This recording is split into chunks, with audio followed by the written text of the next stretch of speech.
The Civil War begins to change structural law and order as Lincoln's Emancipation Proclamation promised to use the executive government of the United States, including the military and navy, to uphold the freedom of the emancipated slaves. The Emancipation Proclamation was a promise and a commitment that the executive branch would change structural law and order. Congress then passes the 13th, 14th, and 15th Amendments, which changes the definition of structural law and order from recovering fugitive slaves to protecting African American civil rights.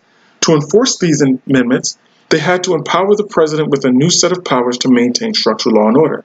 They did this with two very significant provisions known as the color of law and conspiracy provisions, also known as sections 241 and 242, which gave the president the power to use the marshals, the military, and U.S. attorneys to prosecute cases of police brutality and racial violence.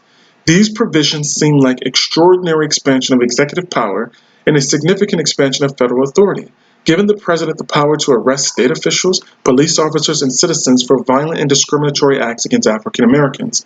However, when Senator Trumbull introduced the law, he said that all of the enforcement provisions of this law was borrowed from the celebrated fugitive slave law. So Trumbull is saying that the power that they were given to the president to protect African American civil rights came from the authority presidents received when they recovered fugitive slaves. Most importantly, these two provisions are on the legal books today under Title 18, Sections 241 and 242, which was mentioned at the beginning of this presentation, which could have been used at the discretion of the president to prosecute numerous recent cases of racial violence and police brutality. So think about that for a second.